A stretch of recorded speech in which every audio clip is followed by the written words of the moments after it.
So, on Words, our series about translation, we've covered a bunch of different languages. We talked about translating out of Hebrew, out of Latin, out of Greek, done a little bit of Italian, some German, some French, even some Japanese.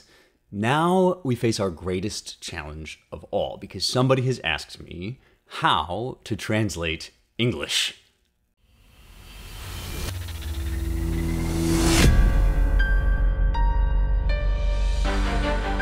All right, so if you have a translation question that you've sent me that's been patiently sitting in the back of the line for weeks, I do apologize. I'm going to go back and rifle through some of the older ones. I do have a big file in my inbox where I keep all your questions, but every now and then someone lobs one at me that is just right in the strike zone. It's just right where all of my interests are currently converging, and then it's just like catnip, and I have to bump it up to the front of the line and answer it immediately because it's so much fun. And that's what happened here. I got a question from Nathan about reading Middle English, which is something I'm currently doing. I'm reading the great Arthurian legends of Thomas Malory's Morte d'Arthur, and there's so much to talk about here. It's one of my favorite subjects to nerd out about, and I think it's one of the most useful things for you to know about if you want to increase your grasp of the English language, which everybody should do. Everybody should want to get better at English, to understand English better, because it'll make you a better communicator. I mean, never mind all the fun stuff, which obviously I totally endorse, where you get to read chivalric legends and stories of great kings and get connected to the history of your own culture and nation and so forth.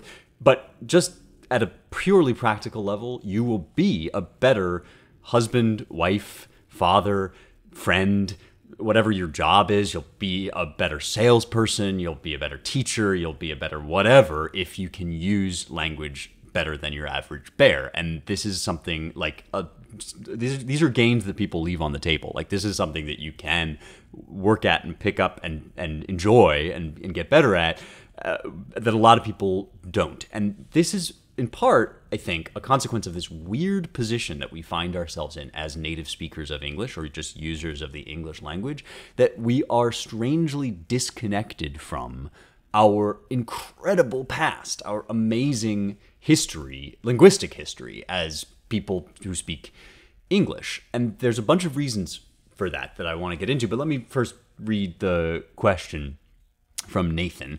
He says, "Dear Spencer, I write to ask you about another Spencer, who I imagine is no relation, much like your father. Do you have any advice on reading Middle English or writings in a similar vein?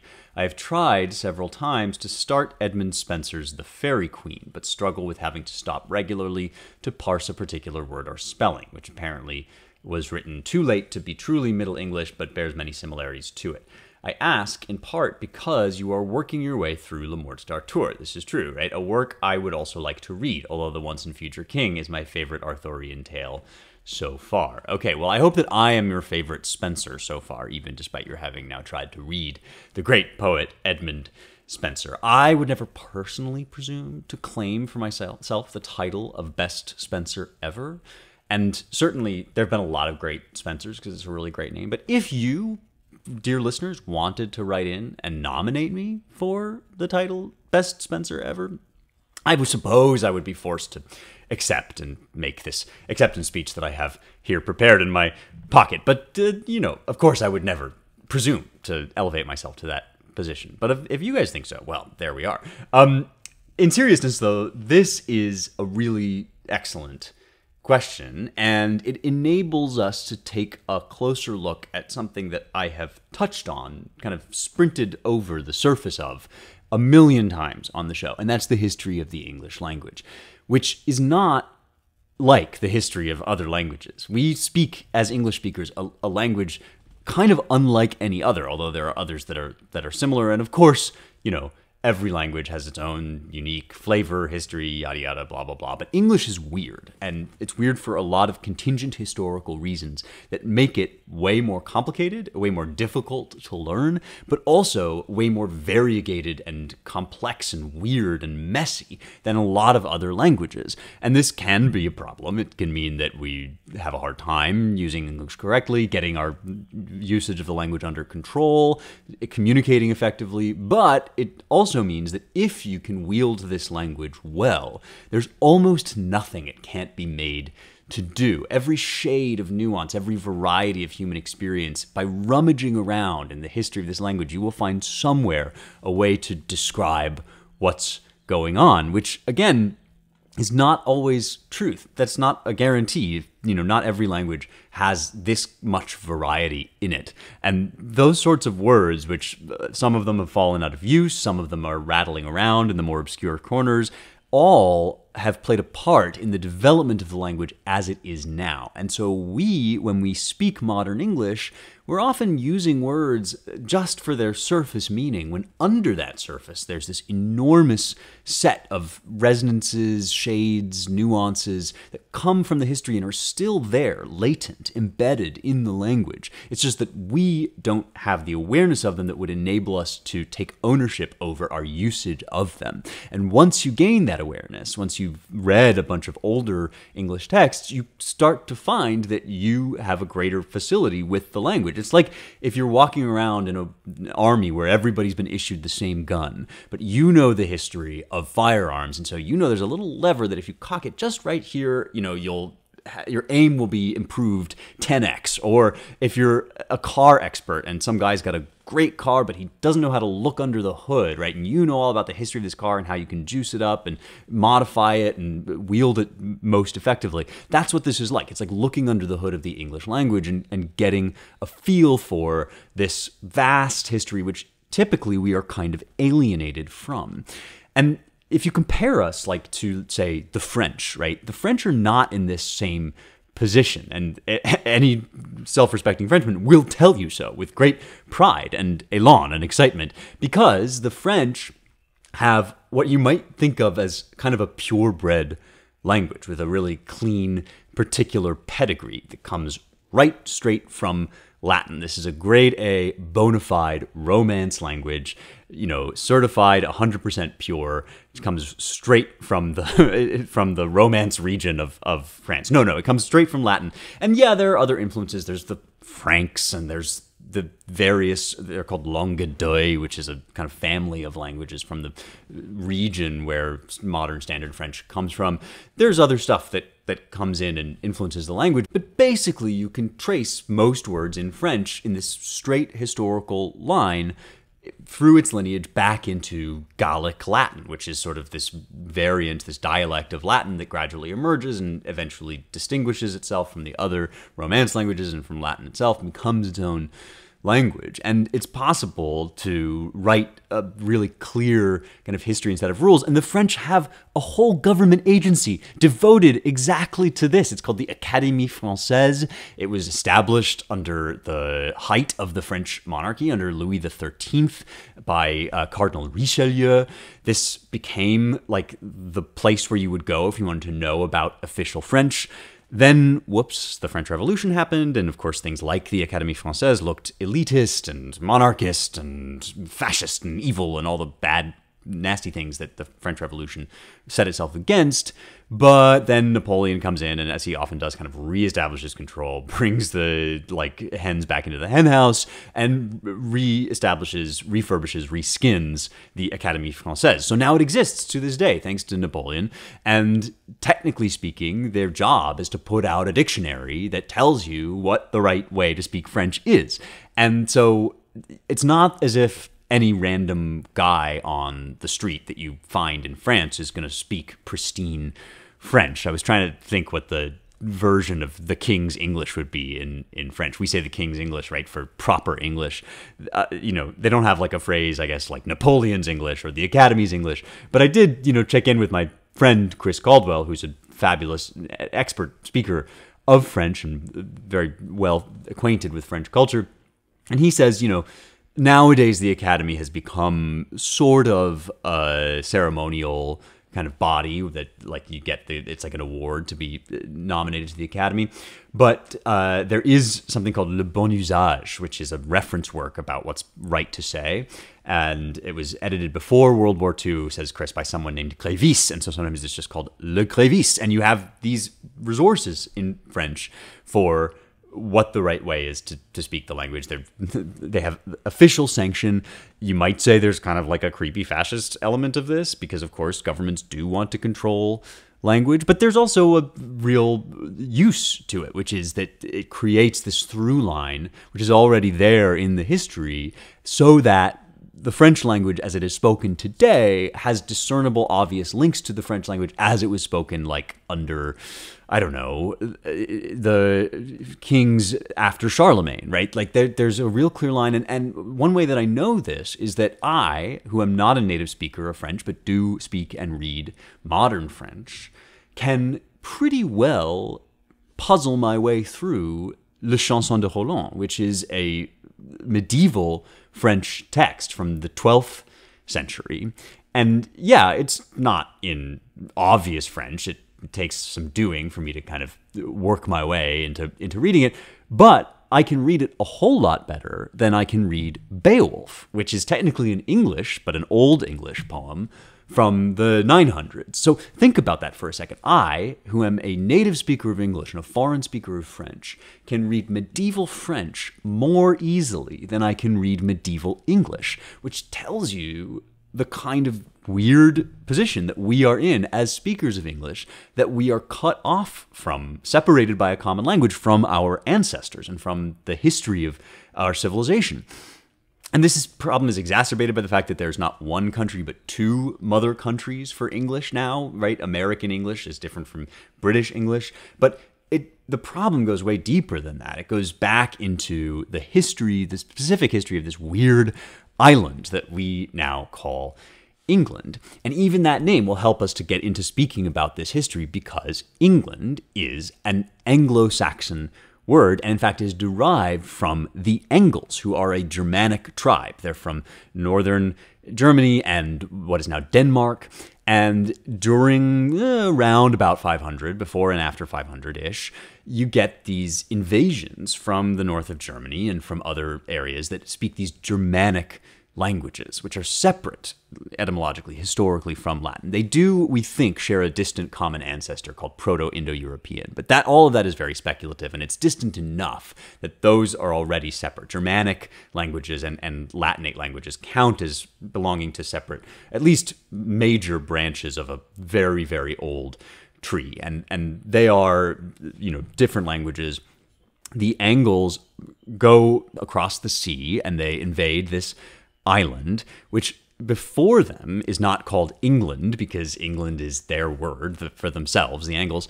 And what is it called before then? Well, it's a very interesting story. The people living on the island, the indigenous people that are already there when the Angles head over, are the Celts, right? And the Celts are tattooed people. In fact, they define themselves by the way that they paint and color their bodies.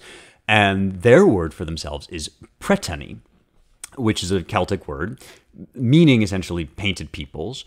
And this word is picked up directly into Latin and becomes Britannia. And that's the name for when they start to conquer, when the Romans start to conquer that island, they call the whole province, the whole region, Britannia, which now comes into English as Britain. And this is why England is the name of a kind of nation state that's founded on a race of people, and it's the name for the sort of first race of English people.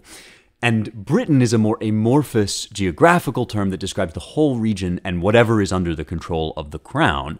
And to confuse these two is to raise kind of ancient hatreds, because many British people are actually not English, and the English are the ones who take over the region that the Romans refer to as British, with reference to the Celts who were there before the Angles. Isn't the English language fun? We already now have Celtic via Latin into modern English, and we have the Angles via Germanic language into English.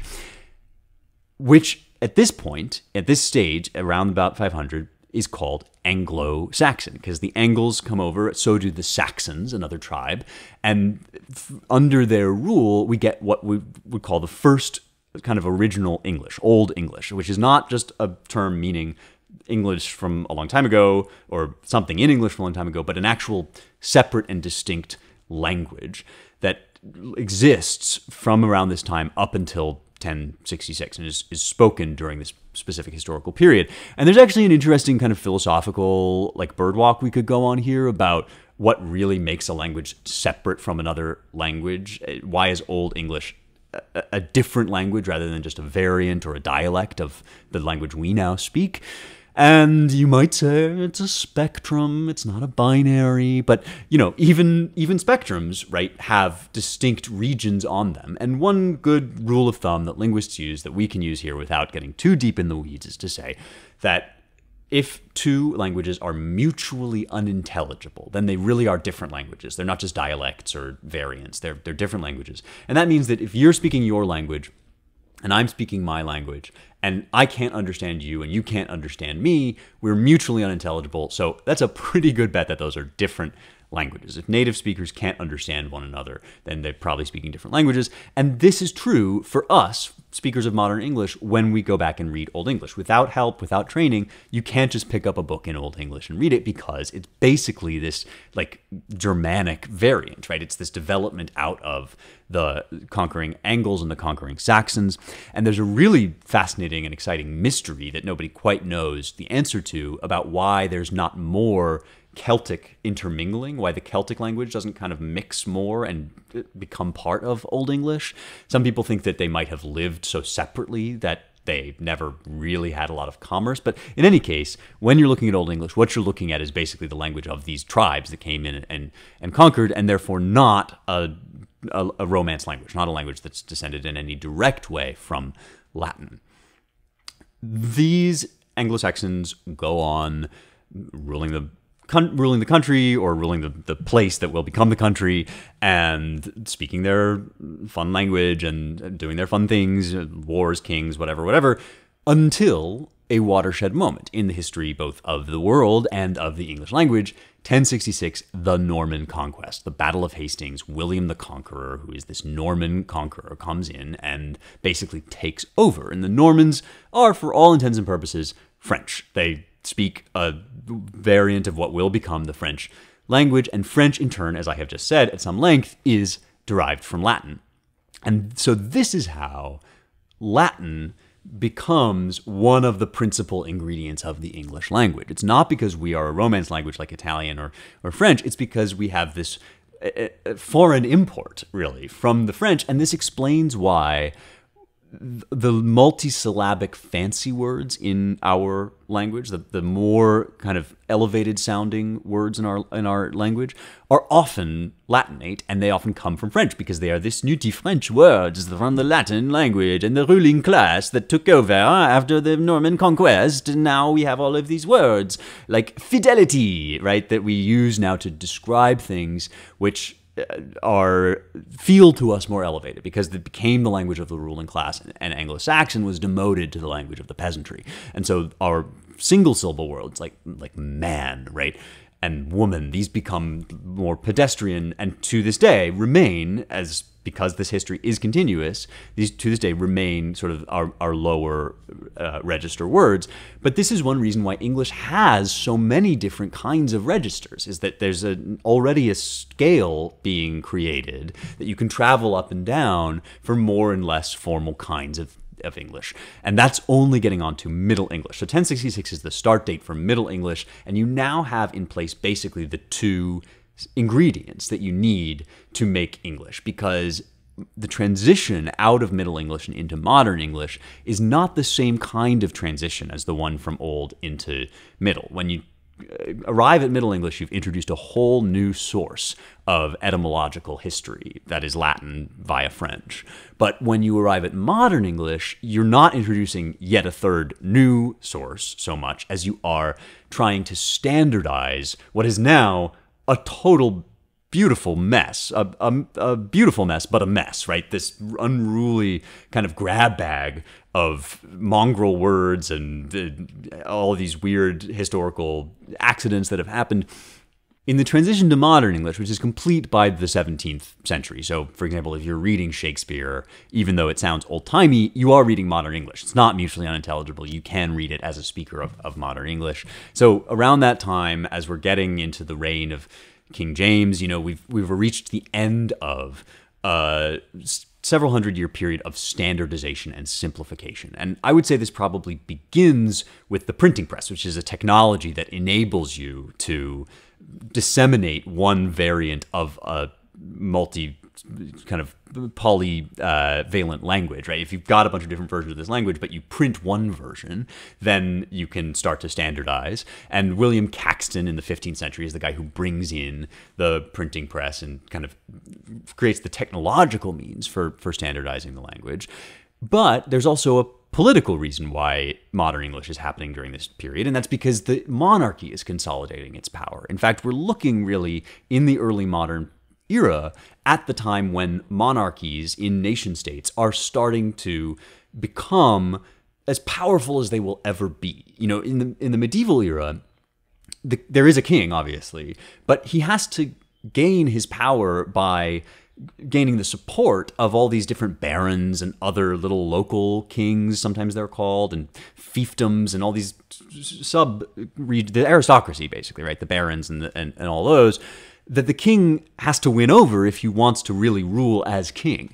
And in fact, a book like Morte d'Arthur is kind of all about that, right? Arthur is always having to gather the knights of the Round Table, who are sometimes referred to as kings. And it's clear that Arthur is the king, but it reflects these medieval conditions where there are kind of other kings that need to be gathered together. And so it's a much more decentralized and unruly kind of thing.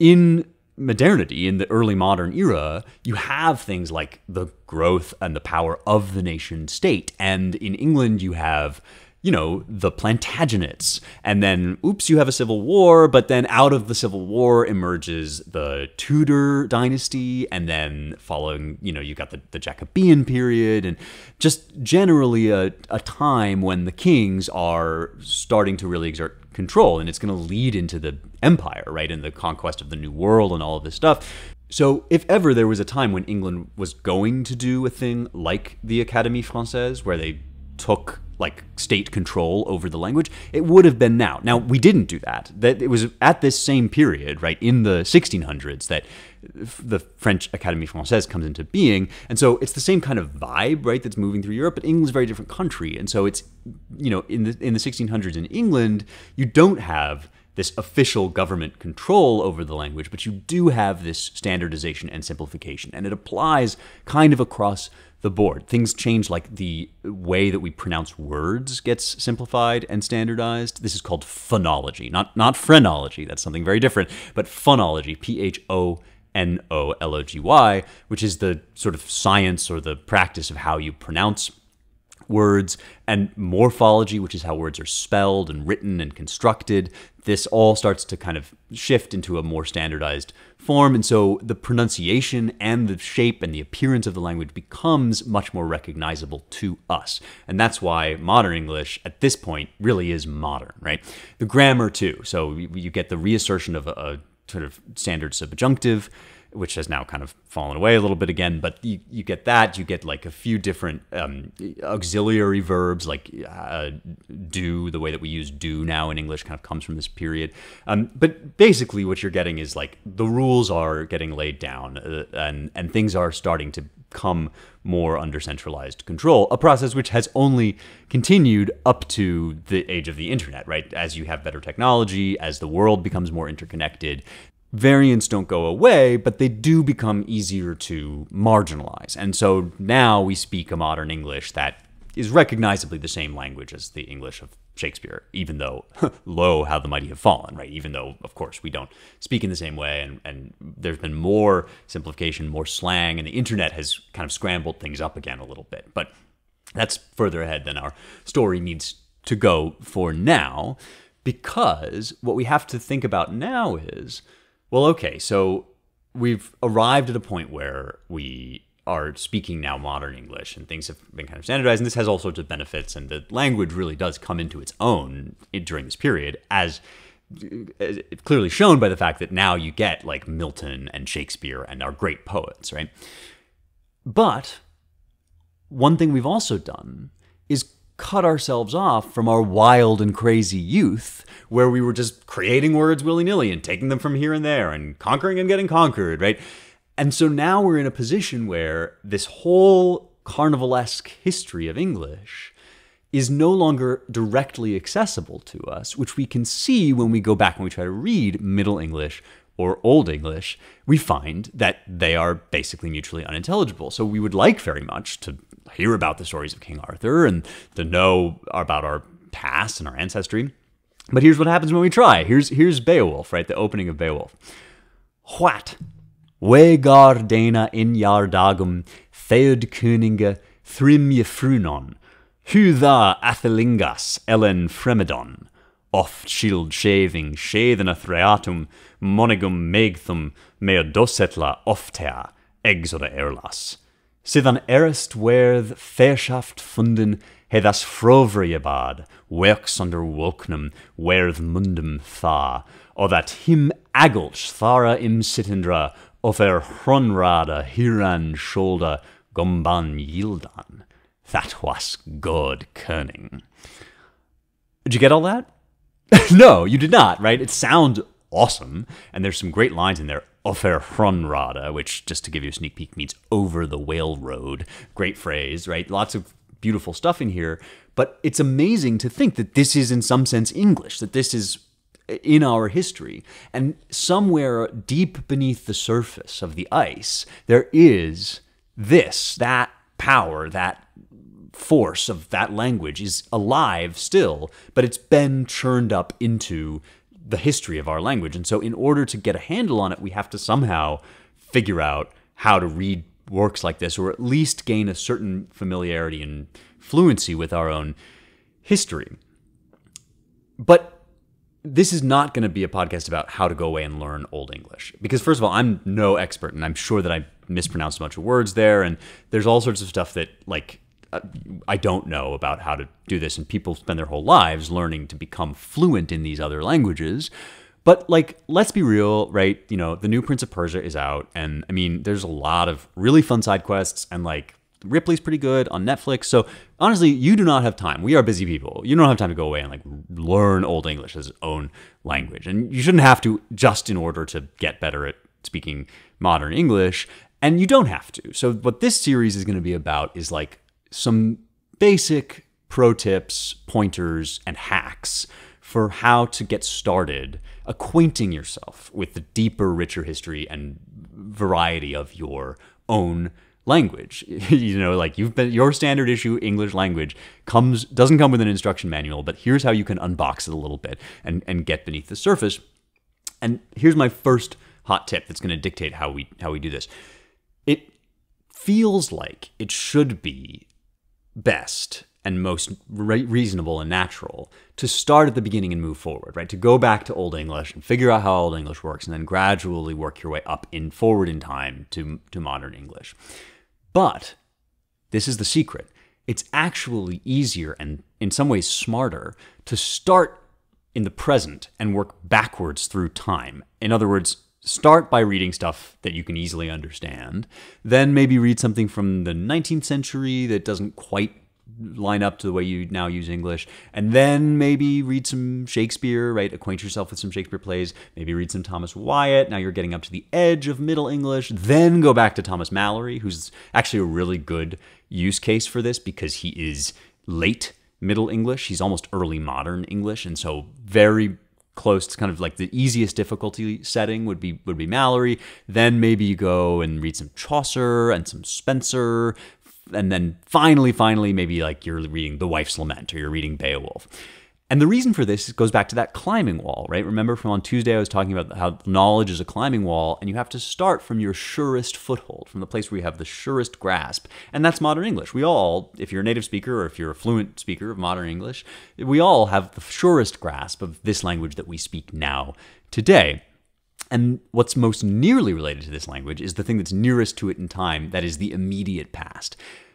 Old English is on the same climbing wall, but it's like way, way over there up on that weird crag, right? And so you have to figure out, how am I going to get my teeth or my claws or my feet in this particular, destination that I want to go to? And the answer is by working slowly backwards through time. And so that's what I'm going to do here. I'm going to start really with more recent stuff. I'm going to assume that on this show, we've read a fair bit of Shakespeare together. We've dealt with some of the fancier but still modern English works.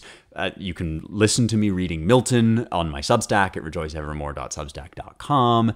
And, that stuff's not the easiest, the clearest in the world to understand. It does have a lot of these and thous and sort of archaic language and stuff, but basically you can read it. And, Middle English, it's like way more than these and thous. It's like, oh, there's whole words that don't make any sense, and where do they come from, and what's going on. And so I'm going to start us at the first stage, the first borderline of where we pass over backward in time from modern English into Middle English. And luckily enough, conveniently enough, that is Thomas Malory. That's what I'm reading right now. So I'm going to start today with just a little passage from Thomas Malory. And here's another pro tip. If you want to read the Arthurian legends, which you should, because they're a blast, they're really fun. And again, this whole process is going to make you a better reader, writer, speaker, communicator, user of the language. If you want to start with Malory, first of all, anytime you read any of these, you need a good critical edition. The Norton critical editions are the bomb. They are so good. I always use them if I can, and I've done that with Morte d'Arthur. Here's something that you might not do unless you knew to do it, but make sure when you start reading one of these books, find the part of the introduction where he talks about how to pronounce the words, how to say them aloud. This is something you would be it'd be very easy to just skip this over, but do yourself a favor and take the 20 or so minutes that it'll take you. In this edition, it's really like 4 pages that he writes out. So not that long at all, about the sounds of Middle English. And you don't have to memorize it. You don't have to become a perfect, expert in Middle English pronunciation. I know I am not. But you do just have to look at a few rules of spelling. Like here I learned, for example, that the final E in words is not pronounced. So if I see C-L-E-N-E, that's clean, not cleana, right? And so it actually does bear a close relation to our word clean. But I need to pronounce consonants at the beginning of words, even if there's a double consonant. So we would say knave, K-N-A-V-E, but I learned here it's actually pronounced knave. And this is one of the things that got changed and standardized. A lot of these words, like gnat, moved from being gnat to being nat, and that stuff is after Malory. So in Malory, you need to read write, folkis, knave, all of this stuff. But then otherwise, like vowels that look kind of weird turn out to be pronounced in sort of intelligible and normal ways.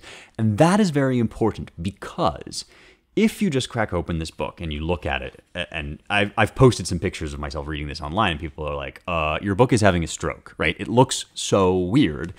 And it can be very scary, and you think, oh, like this is just another language that I'll never learn. But if you have puzzled through the rules of pronunciation, then you can do the next hack, which is you can read some of it aloud, or all of it aloud, because reading it in your head is hard. But listen to what happens when you read it aloud. Here's a passage which I guarantee if you looked at it on the page, you'd be like, I do not know how to read this. But now I'm going to read it to you aloud. Not perfectly. I'm no expert. But, with some knowledge based on the introduction of how I'm supposed to read this aloud. Then Queen Igraine waxed daily greater and greater. So it befell after within half a year, as King Uther lay by his queen, he asked her, by the faith she ought to him, whose was the child within her body.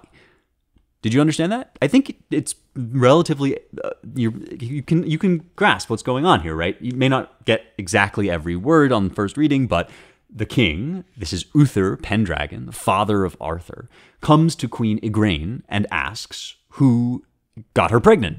And by reading it aloud, that actually becomes pretty clear. Hard to read silently, but pretty easy to read aloud.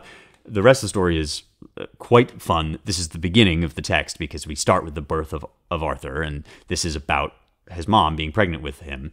Then was she sore abashed to Yiv answer. Now, Yiv is a little weird, but she was sore abashed to answer, right? She was embarrassed to answer. Dismay you not, said the king, but tell me the truth, and I shall love you the better by the faith of my body. I'm going to come back to by the faith of my body in a second, but tell me the truth, and I shall love you better, right? And you understand. He's saying, reassuring her, don't be afraid. I want to know who impregnated you, even if it's not me. Sire, said she, I shall tell you the truth. The same night that my lord was dead. Now, in the preceding passages, we've learned that this woman had a different husband, but that husband has now died, and Uther Pendragon has taken this woman for his own. But there's this weird thing that happens in the middle of that, where she sleeps with somebody that she thinks is her other husband, but then she learns that her other husband is actually dead. So what's going on here? She said, the same night that my lord was dead, the hour of his death, as his Conitus record, there came into my castle of Tintagel a man like my lord in speech and in countenance, and two Conitus with him, in likeness of his two Conitus, Barcias and Jordans. And so I went unto bed with him, as I ought to do with my lord. I thought this was my old husband. I thought we were still married. He comes in. He goes to bed with me. And the same night, as I shall answer unto God, this child was begotten upon me. That is truth, said the king, as ye say, for it was I myself that came in the likeness, and therefore dismay you not, for I am father to the child. Now, father is a funny way of saying father, but basically, right, he's revealing that it was Merlin, which is what he says in the next line, that Merlin was the one who disguised him as this woman's other husband, and then this woman's other husband died, but the king was disguised as him, slept with the queen, and now they're married, and so it's great. They have this king that she thought was out of wedlock, this kid that she thought was out of wedlock, but that is out of wedlock.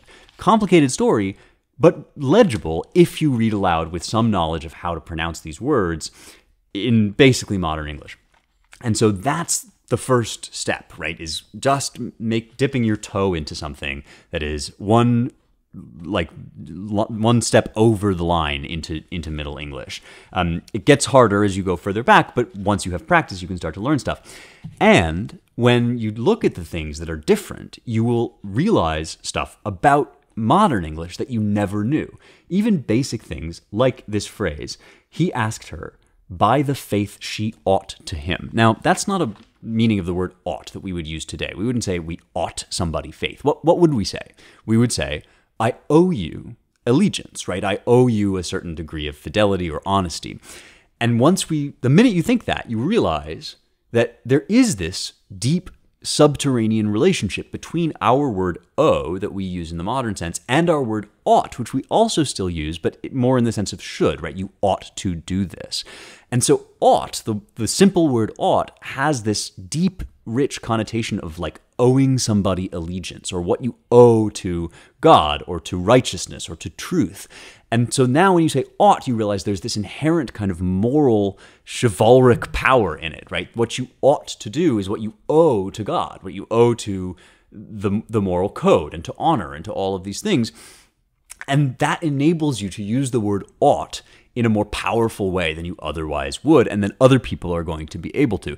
It's not like you're always going to be thinking about this, but it will work its way into your subconscious, and the more you do it, the more of a feel for the language and an understanding of the tool you're working with you will start to gain. So now, what about that word faith, right? By the faith she ought to him. You owe me a certain amount of faith in the sense of allegiance or fealty.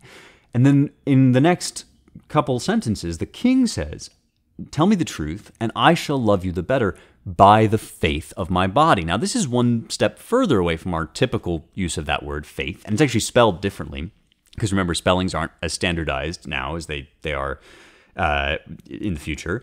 By the faith she ought to him is F-E-I-T-H. By the faith of my body is F-E-Y-T-H-E, but they're still the same word, and you can pronounce them both faith, right? But what's the faith of my body? I mean, he's not saying like, I will believe you in my spleen, right? That's not what's going on here, because he's actually saying, I promise to love you if you tell me the truth using my body kind of as security. It's like I swear on my body, by the faith on my physical body. And if you, it's almost like saying I'm offering you my body as collateral if I'm telling you a lie. This is if I'm not telling the truth, you can do whatever you want to my body. You can destroy me, right? And so now we see that faith here has like a kind of sense of pledge, or even almost the sense of an object that you would give as security or as collateral. And this leads us to an insight about the English word faith, which sounds kind of like a Germanic word because it's one syllable, but actually is one of those French words. It comes from an old French word, fide, which in turn comes from fides in Latin. And so there is actually a direct line from our word faith, which we typically just use to mean our belief in God or our faith in somebody, to these other words that also come from Latin fides, having to do with trust, and fidelity, right, is another word that comes from the same root, and other ideas that we might have about pledging your fealty or your fidelity to somebody are all there underneath the surface of the word faith in the history of the language. And so now we understand how we can ought a faith to somebody, and that helps us to read this text better.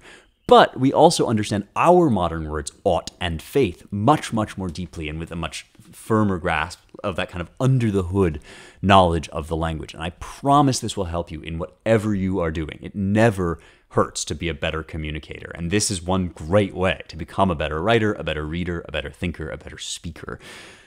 That's what we're going to end with for now. It's going to take us further and further back into history as we play the tape backward. And eventually we will learn how the queen waxing greater and greater is related both to the waxing of the moon and to waxing poetical. But that's a story for another time when I see you again for more truth, beauty, and the stuff that matters.